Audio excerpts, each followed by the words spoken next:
Jesus, அல்லா, சிவா, முருகான்னு சொல்லிட்டு இந்த எந்த பேரையும் யூஸ் பண்ணாமல் அவங்க சொன்ன வசனத்தில் இருக்கிற நல்ல விஷயத்தை மட்டுமே கமெண்ட்டில் மென்ஷன் பண்ணுங்கள். சப்போஸ் அதில் அந்த கடவுளோட பேர் வந்துச்சுனாக்கா அதுக்கு பதிலாக காடுங்கிற வேர்டை மட்டும் யூஸ் பண்ணுங்கன்னு சொல்லி நான் லாஸ்ட் வீடியோவில் சொல்லியிருந்தேன். அதுக்கு நிறைய பேர் கமெண்ட் அடிச்சிருந்தீங்க. ரொம்பவே சந்தோஷமாக இருக்குது. நம்ம எல்லாருமே ஒரு நல்ல விஷயத்தை அண்டர்ஸ்டாண்ட் பண்ணிக்கிறதுக்கான ஒரு ஸ்பிரிச்சுவல் பாத்தில் இருக்கும். ஸோ ஜஸ்ட் இதே அலைன்மெண்ட்டில் கொஞ்ச நாள் இருங்க. கொஞ்சம் கொஞ்சமாக உங்கள் லைஃப் மாறுறதை நீங்களே பார்ப்பீங்க. நீங்கள் பண்ணுறது எல்லாமே நான் தப்புன்னு சொல்ல வரல, அவங்க சொன்னதும் நான் தப்புன்னு சொல்ல வரல.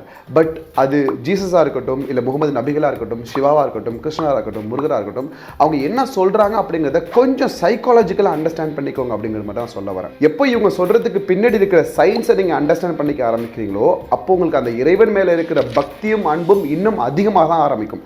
அது மட்டும் இல்லாமல் நம்ம சுற்றி இருக்கிறவங்க மேலே இருக்கிற அன்பும் பாசமும் அதிகமாக ஆரம்பிக்கும். நீங்கள் எவ்வளோக்கெவ்வளோ அன்பை கொடுக்குறீங்களோ அந்த அன்பு உங்களுக்கு திருப்பி வர தான் செய்யும். அதேமாதிரி எவ்வளோக்கெவ்வளோ வெறுப்பை காமிக்கிறீங்களோ அந்த வெறுப்பும் உங்கள்கிட்ட திருப்பி வரும். அப்படி அந்த வெறுப்பை நமக்கு வராமல் இருக்கணும்னாக்கா முடிஞ்ச அளவுக்கு நல்ல விஷயங்களை மட்டுமே நம்ம ஷேர் பண்ணணும். அதுக்காக ஒன் மோர் சேலஞ்ச் நான் எல்லாருக்கும் கொடுக்குறேன். இதை ட்ரை பண்ணி பாருங்கள், சூப்பராக ஃபீல் பண்ணுவீங்க. நீங்கள் பைபிள், குரான், இல்லை சிவபுராணம், ஸ்கந்த புராணம், விஷ்ணு புராணம், உபனிஷத், வேதாஸ் எதில் வேணாலும் நீங்கள் டேட்டா எடுத்துக்கோங்க.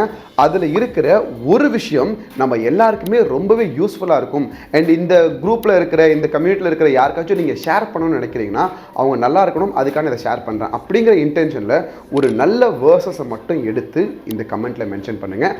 அங்கேயும் கூட எந்த ஒரு பேரையும் யூஸ் பண்ணாதீங்க. இறைவன், கடவுள் அப்படிங்கிற ரெண்டு வார்த்தையை மட்டுமே யூஸ் பண்ணிக்கோங்க. நம்ம எல்லாருமே தமிழ் தான். ஸோ இந்த வார்த்தை எல்லாத்துக்குமே அடங்கிடும். இதை மட்டும் யூஸ் பண்ணி பாருங்கள் ஒரு நல்ல இன்டென்ஷனோட. அந்த மாதிரி வேற யாராவது ஷேர் பண்ணும்போது அதுக்கு மற்றவங்க கொஞ்சம் அப்ரிஷியேஷன் கொடுங்க, கொஞ்சம் லைக் அண்ட் கமெண்ட் பண்ணுங்கள். அவங்களுக்கு கொஞ்சம் நேரத்தில் பார்த்தீங்கன்னாக்கா அந்த கமெண்ட் எல்லாருமே கம்ப்ளீட்லி பாசிட்டிவான வேர்ட்ஸாக மாற ஆரம்பிக்கும். இதை படிக்கும்போது உங்களுக்கே ஒரு ஹை எனர்ஜி ஃபீல் ஆக ஆரம்பிக்கும். இப்படி தான் நம்ம லைஃப்பை மாற்ற முடியும். எவ்வளோக்கெவ்வளோ நம்ம அதிகமாக பாசிட்டிவாக இருக்கிற கமெண்ட்டை பாஸ் பண்ணுறோம், பாசிட்டிவாக பேசுகிறோமோ அப்போ தான் நம்ம லைஃப் மாற ஆரம்பிக்கும். I'll wait for your comment there.